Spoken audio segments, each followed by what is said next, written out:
Aya, Amawia wins with Ane, Nila Miamia mitosenia, Milone te Ane, Ishi, mitosena we yangwe. Cheke mitoseniake, Alime mekulendangeke, the Ohio State University, Eteke, Akisha Konge, Ehe, Wiakiange, Miamiake, Shawanuki, Wahunahake, Wapanakiake, Pewaliake, Natoake, Pasikaniake, Achipweake, Katuake. Itama Kinjike, Mishamal Sake, Awendione, Weishitu Yangwe. Kaputwe, Anjisa Halangwike, Pangishingishe. Ekwa metosenawa ange. Ekwa weaki ange owaha. Mikulinda muko ipinashia mengike.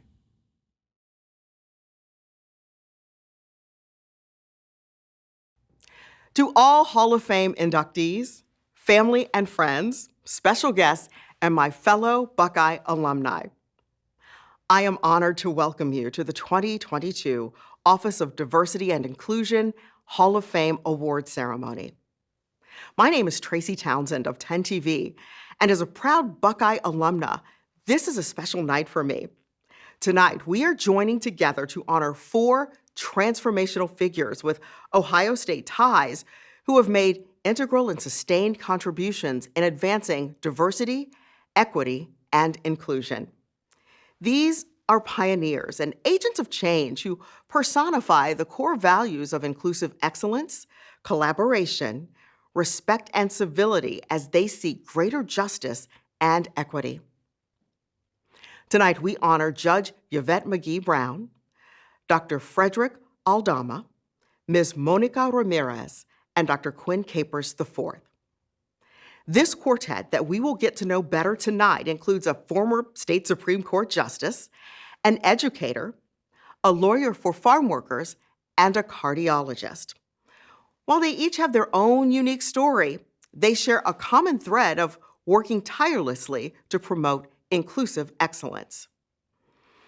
As we get this party started, we turn first to the man behind this special night, Dr. James L. Moore III, the Vice Provost for Diversity and Inclusion and Chief Diversity Officer at The Ohio State University.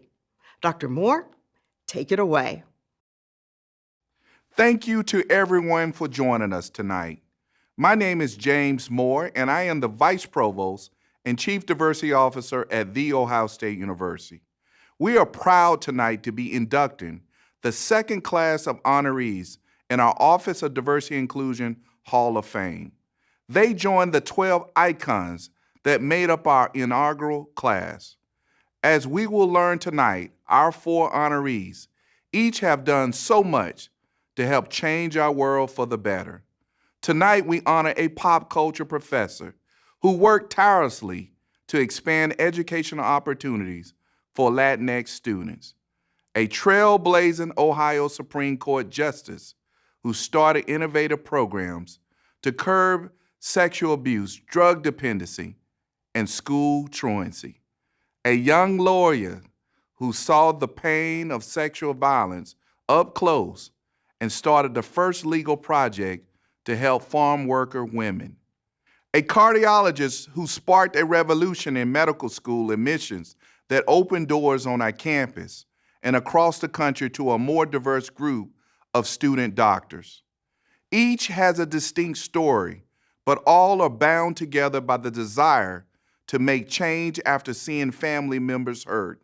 As one of tonight's honorees, Dr. Frederick Aldama said recently, I quote, "We have to remember the superheroes in our own family and community that have overcome big challenges for us. They are with us and all around us," end quote. So this is about these 4 men and women, flesh and blood, who walk among us. But it is also about the people and places that influenced them in the past that they were propelled down by the obstacles their family members face. These individuals serve as an inspiration and a reminder that we too can succeed in the face of the challenges in our own lives. In a country where we are often divided and mistrustful of each other, The urgency of our work has never been greater. We must hold America to her promises of equality and justice for all by seeking to change the systemic inequalities that confront our country. We must understand that while the struggle is inevitable, progress is not. Thus, we must continue to find new ways to shatter the status quo and lift up those who have been left behind. I would be remiss if I did not take a moment to thank our Hall of Fame co-chairs, Kimberly Lowe Michaela and Yolanda Zapata, as well as ODI's advancement team for all of the hard work that they put into making tonight a success. They make us all look good here at ODI, and I am very proud of how this ceremony highlights the profound accomplishments of our honorees. We are going to hear next from a transformational leader who's moving us forward towards a brighter future, Ohio State President Christina M. Johnson. She knows, as I do, that our beloved university has such power that our actions, like her recent plan to offer debt-free undergraduate degrees, can shape the very foundation of higher education. President Johnson, the floor is yours. Thank you, Dr. Moore, and congratulations to the 4 newest members of the Ohio State Office of Diversity and Inclusion Hall of Fame. As we celebrate your incredible contributions, I extend my gratitude to the Hall of Fame co-chairs and the entire team at ODI. Your work on tonight's event and your tireless efforts each day are making us an even more inclusive community. As Dr. Moore said, The Ohio State University has the power to shake the very foundations of higher education. It's true. Together, we can reimagine the promise of a college degree and the purpose of a university for our time. How can we accomplish this? By doubling down on our founding mission of service, by facing challenges in our own community and in those we serve with clarity and compassion, and by leveraging Ohio State's incredible size, scale, and spirit to be the absolute model of a land-grant university for the 21st century. An example of this in action is the Scarlet and Gray Advantage program, which will create pathways for our undergraduates to earn their degrees debt-free. This will have a profound impact on every Buckeye who participates, and our first generation and minority students in particular. We're forging partnerships like the STEAM Rising Initiative, in which Ohio State, the City of Columbus, Columbus City Schools, and Columbus State Community College are helping young people in our city achieve success in science, technology, engineering, the arts, mathematics, and medicine. Taken together, these programs will encourage more students from diverse backgrounds to pursue a college degree, to earn it without taking on debt, and to graduate ready to achieve their dreams. There's no truer expression of our commitment to help all people achieve the extraordinary. We are proud of our work, yet we know there's so much more to do. I'm deeply grateful to have the examples of our 4 honorees to guide us. Justice Yvette Mcgee Brown, a pioneering jurist, lawyer, and public servant. Ms. Monica Ramirez, an attorney and activist dedicated to giving a voice to those society often ignores. Dr. Frederick Aldama, a scholar whose work is making sure everyone knows they can be a hero. And Dr. Quinn Capers Iv, who is committed to remaking the way we think about admissions and bias in healthcare and higher education. Each of you is an inspiration. You give us the courage to do what is right and the conviction to endure for as long as it takes. Thank you, and congratulations once again. We are honored to call ourselves Buckeyes because of you. Thank you, President Johnson and Dr. Moore. We turn next to a young artist, Atlas the Poet, who will be performing an original spoken word piece honoring inductees Judge Yvette Mcgee Brown and Dr. Quinn Capers IV. Atlas's powerful piece reflects on their legacy of activism and how they were able to challenge society's preconceived narratives. Atlas, the stage is yours. They question, who advocates for those forced to walk the tightrope, balancing hypervisibility and exclusion, those left homeless and framed as outliers outcasted by society, coerced and consumed in the vacuum of people's perception.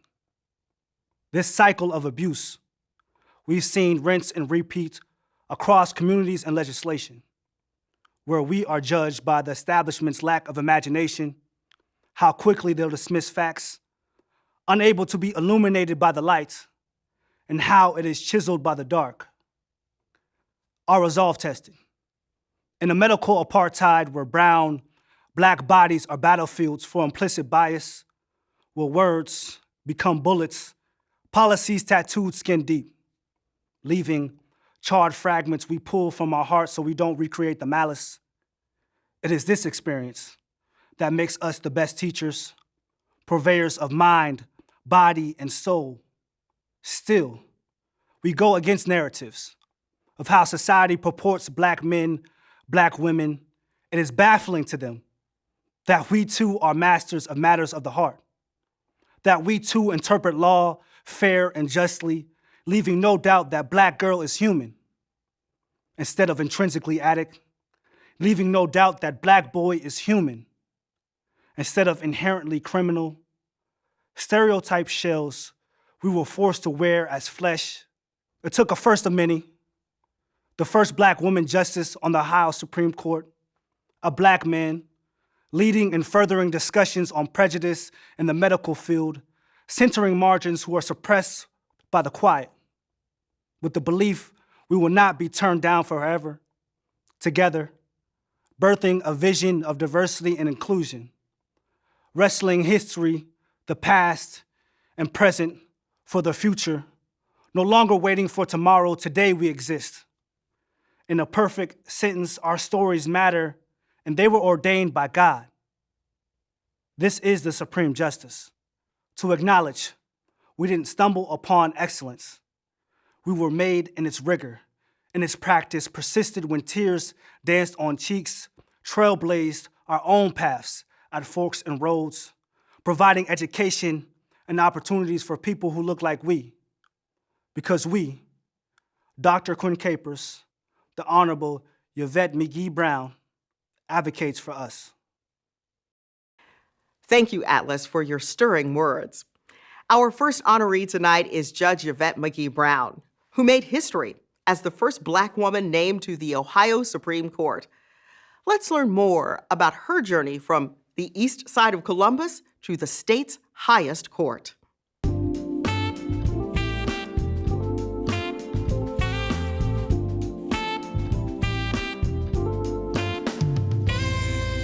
Born to a teenage single mom on Columbus's east side in 1960, Yvette Mcgee Brown grew up in a home dominated by two strong women, her mother Sylvia and her maternal grandmother Eunice. Their influence on me was pretty profound. They didn't accept excuses and told me to always be the best prepared person in the room. Life is tough. It's not a spectator sport. If you want to be on a leadership level, you need to prepare yourself for that leadership level, said Mcgee Brown during a recent interview. As a senior at Mifflin High School, Mcgee Brown audaciously cold-called U.S. District Court Judge Robert Duncan, a 2021 ODI Hall of Fame inductee, for a class assignment, asking him to explain his recent landmark Columbus Public Schools desegregation decision. He spent over an hour patiently answering my questions, and we developed a friendship. He was just the epitome of grace and intellect and a really powerful role model. After graduating from Ohio University in 1982, Mcgee Brown headed to The Ohio State University's Moritz College of Law. After a stint working in the Ohio Attorney General's office, the 32-year-old lawyer was recruited by local Democrats to run for juvenile court judge in 1992.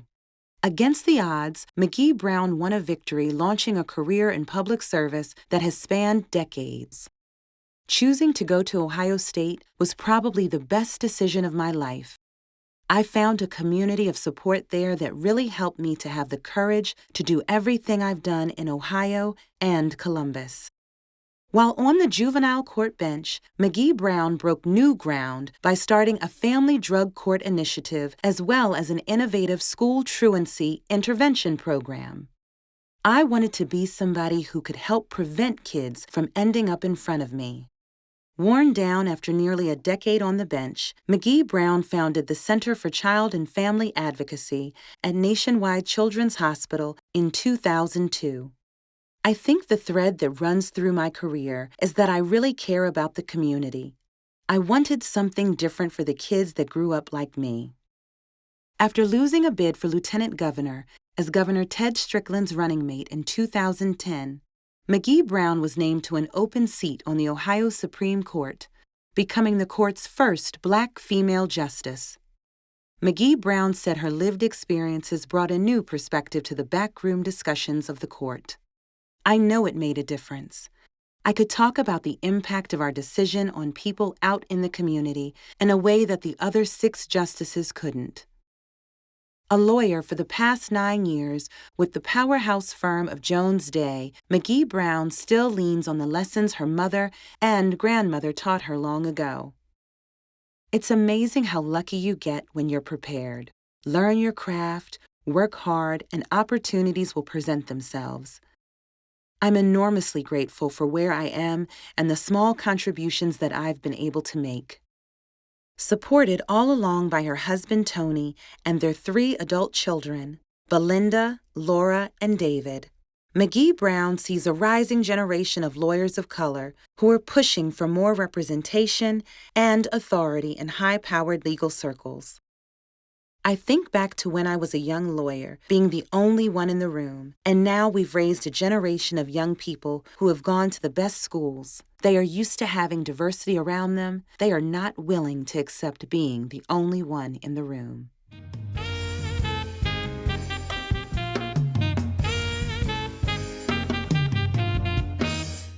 What does this award mean to me?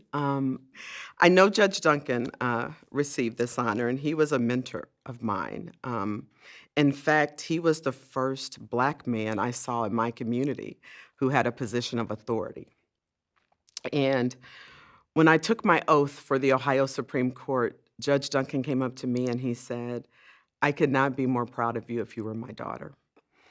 And so for me, being in a space where he is, like joining the Hall of Fame where he is, it's humbling, first of all, but really it's just an honor. I meet so many young people who say, "I want to be a leader. I want to be an elected official." And I go, "Why? What's your why?" Right? Why are you doing this? You can't aspire to leadership because it's about you. You've got to, 1, prepare yourself. And then what you do is let your passion lead you. But you got to make sure that you are the person you want to be. Because if you're going to lead, you got to have something to say. And you got to have people willing to follow you. So take the time, prepare yourself. The future is long, and you'll have a chance to add your voice, but you need to be able to do it from a place where there is respect for who you are, right? That people believe in why you're doing it and that they want to follow. My decision to go to Ohio State, best decision I ever made. Not only did I have an excellent legal education, but I found community. And you can't say that at every school, right? I found community, people who supported me not just in law school, but as I launched my career. It's why I continue to pay forward. I'd like to thank my grandmother's not alive, but I'd like to thank her. I mean, I think that she was a strong woman. She gave me strength. She gave my mother strength. My mother was a teenage mother. She didn't know anything about being a parent. And my grandmother gave her the strength to raise me and my 2 younger brothers. I really want to thank Barbara Rich and Dean Henderson and the deans that have come after them. I love the dean that we have now, Dean Davies and Dean Michaels, Dean Allen Michaels before him. Those people have kept the law school focused on diversity in challenging times. I never wanted to be just a judge sentencing people. If I couldn't make a difference, I didn't want to be there. As the first African-American woman to serve on the state Supreme Court, as well as the first African-American woman to be elected to the Franklin County Court of Common Pleas, you have shown our students what is possible. At the same time, your devotion and commitment to advocating for the marginalized and to pursuing the value that diversity is excellence is unmatched. Yvette, you are not just a friend of the college, You are an advocate for the college, serving on our national council and our Time and Change campaign, and showing others what it really means to advance the college's interests, and that those interests and the interests of diversity and inclusion and equity are one and the same. I couldn't be happier for you, Yvette. I couldn't be prouder to have you as an alum and as a friend. Congratulations. You're the best. Yvette, your contributions to the Moores community have been boundless. The impact you've made on the college by funding scholarships, advocating for diversity, and mentoring law students has shifted the culture in the College of Law. Because of your long-standing commitment to diversity and inclusion and your fight for visibility and equity in the groups you represent, I see diverse individuals ranging from students to faculty throughout the law school building. I want to take this time to once again say thank you for all that you've done for me and others in the community. The legacy you leave behind will continue to inspire the next generation of leaders. Thank you. You have showed Black girls everywhere that there is nowhere we can't go. And beyond being the example you have lifted as you climbed, you are a champion and a resource to so many, so that while you were the first, you won't be the last. You have inspired me and showed me how to be a great lawyer and leader. Thank you and congratulations. From the first day that I met you, I knew you were someone special, and I honestly can say that a lot of people probably feel the same way that I do. And having you as a mentor and friend has truly inspired me to continue to better myself. Your advocacy and legacy at OSU, specifically at Moritz, will never ever be forgotten. You have entirely shifted the culture where everyone has an equal opportunity, and I think it's fair to say that, honestly, without you, I might not be sitting here. So I really hope to one day follow in your footsteps and continue to just advocate for the visibility and equity for minorities, and just congratulations again on this well-deserved award. Our next honoree tonight is Dr. Frederick Aldama, a longtime Ohio State professor who has helped generations of Latinx students reach their dreams. Let's learn more about how a young man born in Mexico City landed in the classrooms of higher education.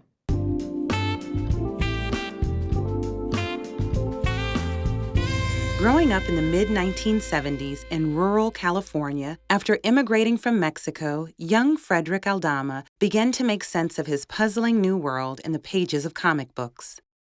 Not only did comics like X-Men and the Fantastic Four allow Aldama to build his English vocabulary, but they served as a safe harbor from a hostile Anglo world that told him he didn't belong. Those comics were really important because they showed superheroes that were a little bit different. These were superheroes that society had decided didn't fit in. For someone who had been made to feel different to suddenly encounter these great characters made a huge difference. Also making a huge difference for Aldama was his single mother, Charlotte, a school teacher who defied state law by teaching migrant children in Spanish and English in a poor rural school district. How could you not want to carry that forward? She ended up getting sick from all of the pesticides on the fields there. She really gave her life to making a difference for children and education. There is no bigger inspiration for me than my late mom. Driven by his mother's example, Aldama built a career as an educator around his love for comic books and other pop culture phenomenon, while never forgetting his background as a Mexican immigrant. After coming to Ohio State as a faculty member in the mid-2000s, after getting his PhD at Stanford, Aldama created the Latinx Space for Enrichment and Research Pathways program, also known as LASER, internship programs for Latinx students, and the SoulCon Latinx Comic Fest. Throughout a storied academic career, Aldama's calling has always been to help young people. Making a difference is a big driver for me. Role modeling and mentoring, but also in all of my scholarship, opening doors for people to see our stories and understand that our representation matters. Laser, which featured a 3-tiered mentoring program that began at the high school level, became a pipeline for Latinx students as well as a community where students from a variety of disciplines met regularly to solve everyday issues facing the diverse Latinx population. I saw all of these really talented young people, and they weren't where they needed to be, Aldama said. They weren't in a great educational environment like OSU. They were being told to go work in factories. Across his 15 years as a professor at Ohio State, Aldama credits the support of ODI leadership for believing in his vision for expanding educational opportunities for students of color. By believing in me and supporting me, we were able to move mountains and create something absolutely incredible. In 2021, Aldama announced a new direction for his career, heading to Austin, Texas, where he will be chair of the Humanities Department as well as director of the Latinx Pop Lab at the University of Texas at Austin. After dozens of scholarly books focused on Latino comics, as well as other media like TV, film, and graphic novels, Aldama earned his own superhero nickname, Professor Latinx. For the Latinx comics community to christen me, that was just like the biggest honor ever, he said. A prolific writer and editor, Aldama has even branched out in new directions, writing a celebrated children's book, The Adventures of Chupacabra Charlie, as well as authoring a young adult novel. Meanwhile, the Latino Graphics book series, edited by Aldama, continues to bring the voice of emerging Latinx authors to the world. For Aldama, his work as a teacher and as an advocate for Latinx voices has the same goal, seeking new ways to make a positive difference in the world. When asked what keeps him motivated and inspired, Aldama said, "I wake up to and even go to sleep and dream about the ways that I can transform the world that I live in."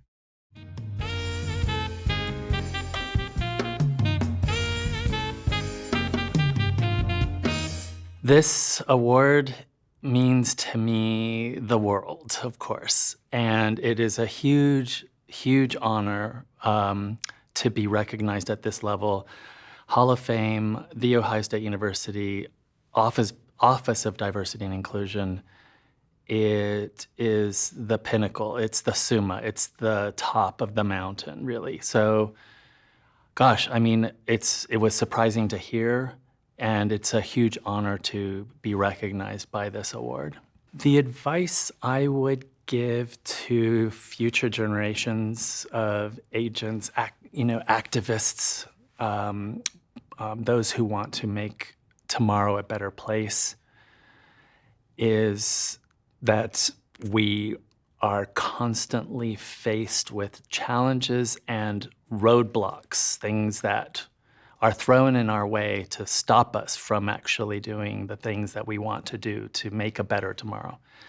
But not to give up, but to think of ways to work around the roadblocks or under or over.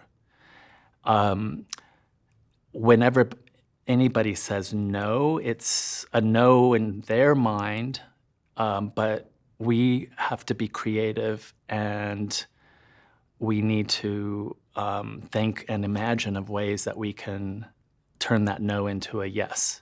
Going back to some of the key leadership figures that were in my life very actively, Valerie Lee, Dr. James Moore, Yolanda Zepeda, others on the campus, who, when I brought them a vision of change, they didn't say no. They saw the vision, and they wanted to allow me to opened the doors for the possibility for me to actually make that vision happen through resources. And those figures at OSU really, really prepared me for that kind of conversation with upper administration, with those who can allow us to do and make change. Frederick is an incredible teacher, and he is an outstanding professor who is really differentiated from the rest of professors I've known, because Frederick genuinely cares about students, and he puts students first. He brings student work to the forefront, and he's especially interested in bringing minority students to the table. He always stands by his students and helps them get ahead and believe in themselves. And that's what makes Frederick a really great nominee for this award. Thanks. I think what's sort of most foundational to Dr. Aldama's impact with graduate students, and for me especially, is his willingness to be a very generous collaborator. I so appreciate the ways in which he has created spaces for me and others to have so many professionalization opportunities. I'm so glad to see that Dr. Aldama is being recognized in the Hall of Fame. I am so grateful for his impact on me and on, just for the legacy that he has in general, for really being so committed to the work that so many of us aspire to do as well. So thank you, Dr. Aldama. I really appreciate you. Dr. Aldama, Fede, congratulations. You have made such a difference in my life. And I will be celebrating that throughout my professional career at every level. And when I turn around and figure out if there's something that I can do for a student, if there is a door that I pass through and I can figure out how to widen it, that's the kind of thing that I get to pay forward because of the kind of mentorship that you offered me. And I will value that forever. Congratulations. Frederick Luis Aldama's legacy has been a true inspiration to me as a Latina PhD student studying in the humanities at The Ohio State University. He continuously makes room for the next generation of Latinx voices to be heard and seen in historically challenging spaces. His dedication to helping BIPOC scholars, artists, writers, editors, filmmakers, and illustrators flourish is a beacon of hope for social justice and culturally diverse change. I can only hope to one day generate as much of an impact for Latinx youth in the United States as he has. We're already halfway through our celebration of our 4 honorees tonight. For a halftime show, we turn next to the captivating Javier Sanchez, an author, performer, and speaker. Javier has written an original spoken word piece celebrating the deep and abiding commitment of our honorees to social justice. Take it away, Javier. Scary stories aren't just told in the dark, they are intentionally told in the light. Bright screens beam images of scary stories about 21st century savages, stories being told on global stages and political halls and by fair and balanced commentators, ivory tower pontificators who make sport of being spectators and fear escalators. Escalating scary stories of brown bodies being nothing more than couriers of COVID, crime, and drugs, of brown bodies only being capable of rape, murder, and acts of terror. Be afraid, be very afraid of scary brown bodies from scary brown countries. And if you see brown bodies at the border, never forget the scary story that their kufi, turban, or hijab was probably torn off in the brush. That brown bodies could come from anywhere, but we'll never know because all brown bodies, just like all black bodies, look alike, act alike, crook alike, attack alike, walk alike, talk alike, and in the darkness they stalk alike. Brown bodies that glisten in the sun would be better off melting before they even reach the pot. We built pyramids that kiss the sky, but brown bodies must never even try to reach the top. So scary stories are told in the light so that white bodies will think alike, chain link alike, fear stoke alike, and hopefully vote alike. But not tonight. Tonight we glorify those brown bodies that defend the light. Latin X-men and women who sift through the shadows of mutated DNA found in dreams and dreamers. Yes, children who arrived and were promised deferred action are called dreamers, but let's not forget that dreams are where scary stories told in the light come to life. So we honor our dream warriors, our advocates, our torchbearers. With fire in bone, pen in hand, passion and purpose in heart, they bring true light to life. Monica Ramirez isn't just shattering glass ceilings, she's shattering glass cages. Her love letters give name to the nameless and face to the faceless. Dr. Frederick Aldama uses his Latin X-ray vision to see the unseeable, touch the untouchable, free the unfreeable, and love the unlovable. We refuse to believe that our only not-so-superpower is invisibility. So we scream from South Africa to South and Central America and everywhere in between the Zulu Greetings, Sawubona, which literally means I see you. Monica Ramirez, Dr. Frederick Aldama, the Honorable Yvette Mcgee Brown, Dr. Quinn Capers, we see you. We feel you. We hear you. We are you. We are warmed by your fire and forevermore emboldened by your not-so-scary stories being told in the light. That was fantastic, Javier. Our third honoree tonight is Monica Ramirez, a lawyer who created the first legal project focused on addressing sexual harassment and other forms of gender discrimination against farm worker women. Let's hear about her rise from growing up in small-town Ohio to the forefront of the fight for farm worker rights.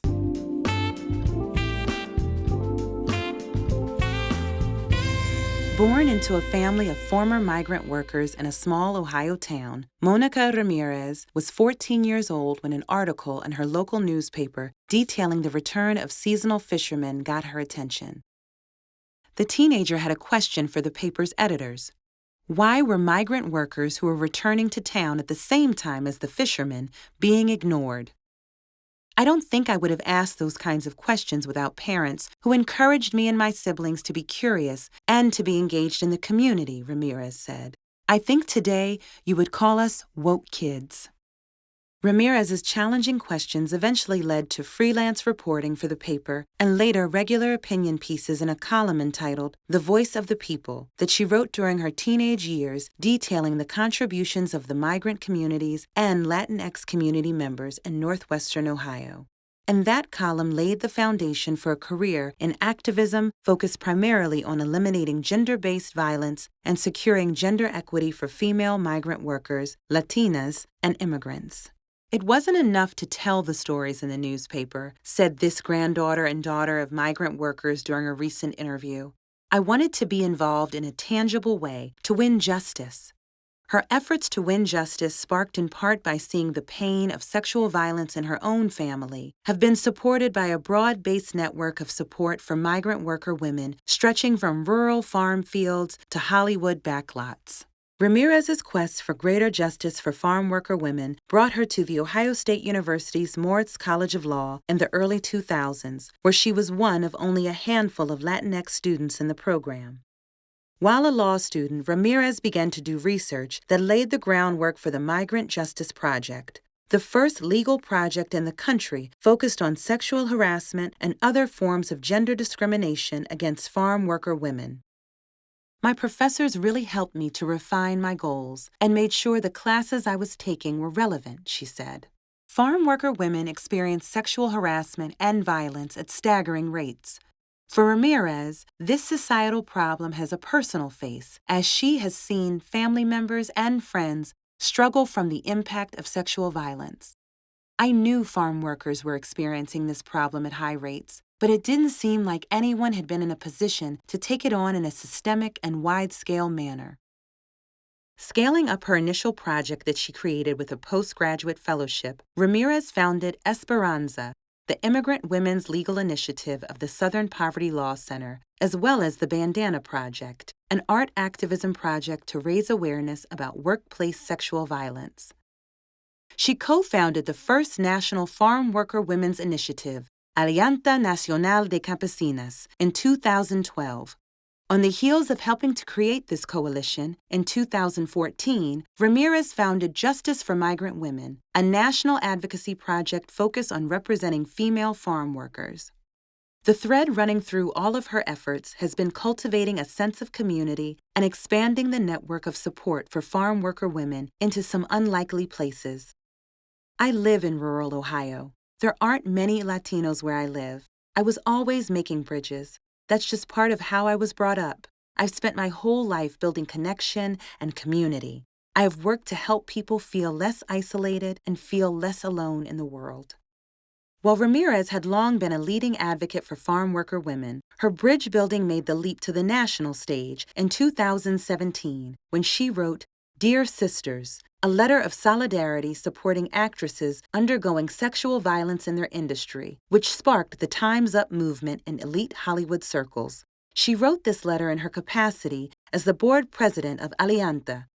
There's a world of difference between us in many ways, but we have this one thing that we both understand. We realize that we could take that one thing and come together to use it to bring change, said Ramirez. Since then, she has expanded her advocacy toolbox to include policy, storytelling, and culture shift initiatives. As Ramirez looks to the future, she plans to seek new ways to bring attention and energy to her lifelong commitment to social justice for farm worker women, immigrants, and Latinx community members. For those who want to support her work, Ramirez said they can begin by talking about the abuse migrant worker women face with their family and friends. The truth is that change starts at home, she said. We're trying to change people's hearts and minds, and the most important hearts and minds that we can influence are those closest to us.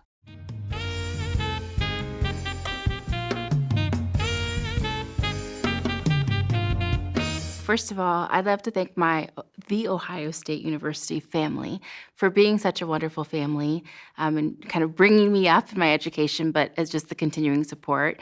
And for this award nomination, I'd love to thank the law school and Dr. Fowles for thinking of me. This award for me is an opportunity for other kids to see people like me continuing to thrive and follow our dreams. So this award for me isn't so much about me, it's about all of the people who are looking up and dreaming so that they can see that they can do anything that they want to be, no matter where they come from, no matter who their family is. There are people who are breaking through, and I'm proud to be an example of one of those people. The advice that I would give to advocates and agents of change who are coming up, first of all, we see you. You are change now. Don't let anybody tell you your tomorrow's change because your today's change. And I would tell them to just keep opening doors. And more importantly, to make sure that when they open a door, that they don't close it. They leave it open and they bring others with them, because none of us have set out to do what we do to be the first and only. We've set out to be the first and more. I want people to see that I embrace my culture, I am proud of my culture, and most importantly, I want those little girls to see that we can be exactly who we are and be powerful. We don't have to change that. In fact, that is part of our power. And so that's what I see. I see this huge responsibility to make sure that they see me showing up authentically so that they know that they can show up authentically too. Congratulations on your induction to the Ohio State University's ODI Hall of Fame. When I was admitted to Moritz, I was asked who I wanted to be my mentor. The obvious answer was you. Your induction into the ODI Hall of Fame is a testament to the work you've done advocating on behalf of our beautiful community. At the time you left Moritz, no one else in the nation was committed to doing the work that you began, addressing sexual harassment and gender discrimination against farm worker women. Your continued advocacy inspires me to keep fighting for the communities that made us who we are. Congratulations again, and thank you for all you've done. Monica, congratulations on your induction into the Ohio State University's Diversity and Inclusion Hall of Fame. From the time you entered Moritz, committed to the causes of immigrant workers, to women especially, and to the challenges that they faced as a part of the migrant working population, your commitment was there in your application. It continued throughout law school and clearly on into an important and wonderful advocacy career. Even at Moritz, your leadership abilities, your advocacy abilities were apparent as you led the Student Bar Association, as you fostered community, not just among other Latino law students, but throughout the college. I thank you for all that you have done and for carrying out the promise that you made to us when you first entered, that you wanted to make a difference in the lives of others. Congratulations. Hi, Monica. You really did a lot with your words and mostly with your actions to show me that you could do something really incredible with a Moritz degree. And I've been an enthusiastic fan following you online, seeing how you advocate for workers, for women, for the arts, for Latino folks throughout the world. And I just think you're really great, and I'm glad Moritz is continuing to reiterate that point. Congrats. Our final honoree tonight is Dr. Quinn Capers IV. a cardiologist who has sparked a national movement to throw open the doors of medical schools more widely to a diverse student body. Let's find out more about how he beat the odds to become a cardiologist and activist.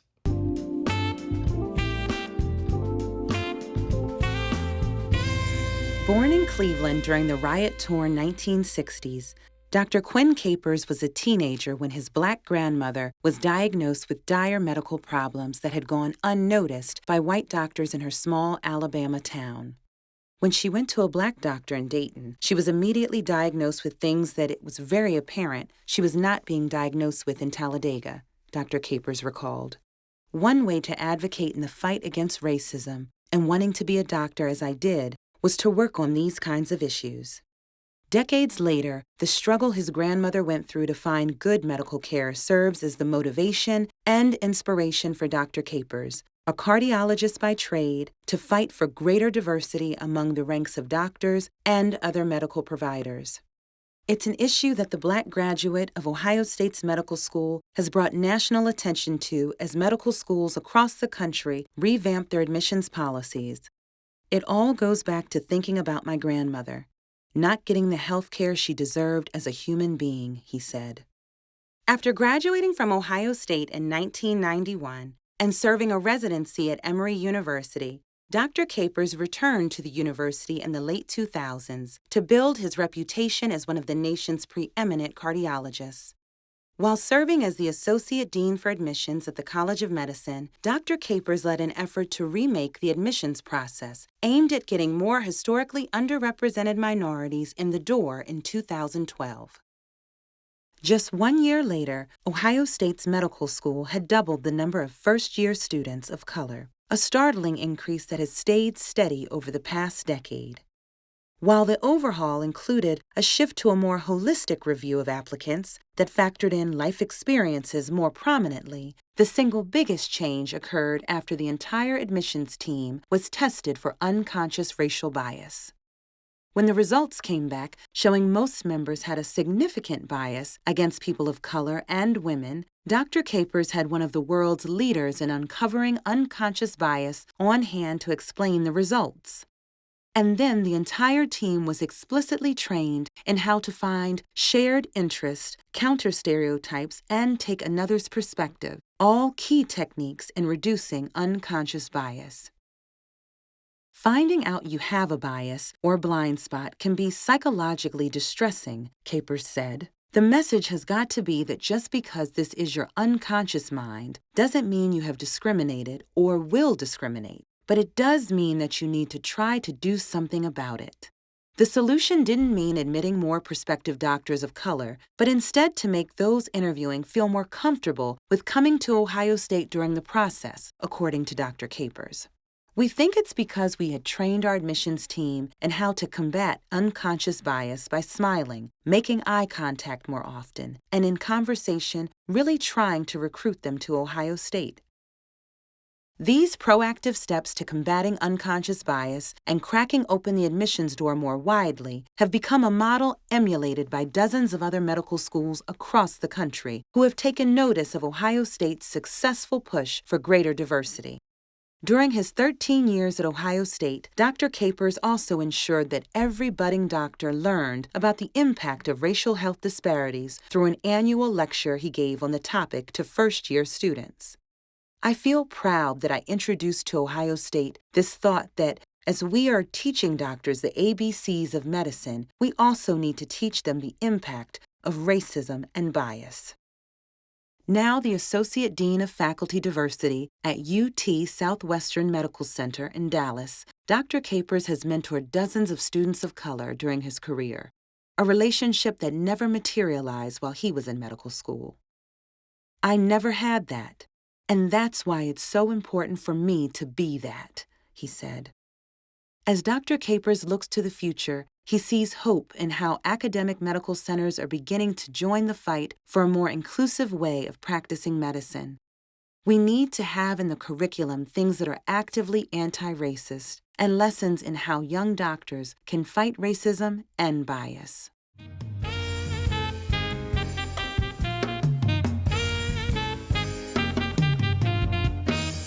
My time at Ohio State helped prepare me by showing me and exposing me to the power of collaboration.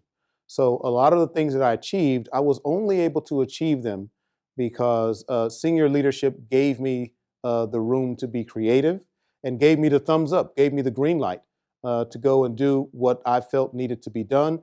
And also, I had wonderful colleagues who bought into the mission. They believed in what we were doing. And many of the things that I must say that I'm given credit for was absolutely a group effort, a team effort. And so I'm very grateful that Ohio State taught me the power of working in teams. The patients are my motivation to do what I do, to do the work that I do. Everybody deserves for when they go to the doctor, when they're sick or they're frightened or they have a problem or something related to their health, they deserve to have a doctor that cares about them, that treats them like they are the most important person in the room, that listens to them intently. And one way we can achieve this is for doctors to train in diverse environments. The more diversity we have in medicine, the more we'll have these random occurrences where, a woman patient will get a woman doctor, or a Native American patient will get a Native American doctor. So my motivation are the patients getting their excellent care. The advice that I would give to someone that's going to be an agent of change is to get up every morning and kind of re-energize yourself, thinking about that one group or that one individual. It might just be one person that you visualize is going to be the recipient of your good works. Is going to be the person that benefits, that has an improved life. So envision that population, that person that you want to help, and let that be your motivation. And do that often. So, of course, I would like to thank my mother. I would like to thank my wife, my children. I'd like to thank my teachers in the Dayton Public School System where I grew up. There were a couple in particular that took an interest in me and thought I could do something special. My professors at Howard University who prepared me for medical school, and my professors, and then later on collaborators at the Ohio State University College of Medicine. And then so many people that are just too numerous to name. As an aspiring physician and Black man, Dr. Capers' leadership and excellence in academic medicine and diversity has and continues to serve as a source of inspiration for me. Further, his dedication and mentorship has helped me, as well as many other first-generation medical students, navigate the rigors and niceties of a medical education. Thank you, Dr. Capers, for your continued commitment to academic excellence, diversity, and leadership. Congratulations, Dr. Capers, on this wonderful achievement that celebrates your incredible legacy at The Ohio State University College of Medicine. You helped change the face of medicine, literally. During your tenure, the college had a 44% increase in total medical school applications. When you started in admissions, only 13% of our medical students were underrepresented in medicine. You grew that number to 26%, a number we continue to achieve year after year. Wherever you go, know that you are still a Buckeye. Thank you for all that you have done. Congratulations, brother Dr. Quinn Capers, for your induction into the Ohio State University Hall of Fame. It's well-deserved. Your leading-edge research about implicit bias mitigation serves as a blueprint for medical schools across the United States to inform the full implementation of holistic review. So I applied to the College of Medicine to Ohio State simply and only because of Dr. Capers. His work in leadership and diversity, equity, inclusion, allowed me to enter medical school with faces and spaces of people who look like me. And that means the world of difference. My goodness, Dr. Capers is a type of leader that I aspire to be. One who champions the cause of equity and inclusion, but then also who lifts as they climb. Dr. Capers, thank you for being the type of leader that inspires us all. You are more than deserving. For our final performance of the evening, we will hear from Taisha Radford Shorts, an Ohio State graduate student in the Art Education program. A former employee of the Office of Diversity and Inclusion, Taisha will perform a striking poem she composed for the occasion. It's all yours, Taisha. And you know our name. Children of the diaspora, we are the chosen ones. Handpicked and dethroned by the finest thieves this side of creation, you call us Afro. Sun-kissed skin, black as night sky, watch as we absorb light, see the God in us. Mystical creatures, we are Christ-like. See how we glided on water to these shores. How we fasted for 40 days and 40 nights with no manna in sight, wrestled with devils in the wilderness while our limbs were stretched and bound, our bodies pressed firmly against cross wood. We are the second coming, sent here to die for your sins. Here, drink from this cup of unrighteousness and eat of our flesh. Do this in remembrance of us. In remembrance of we, Congolese royalty, setting up kingdoms in 2 hemispheres. We are international rulers. Call us by our name. Your traitors burned Adinkra symbols into our skin. Look close. This ain't no oppressor's mark.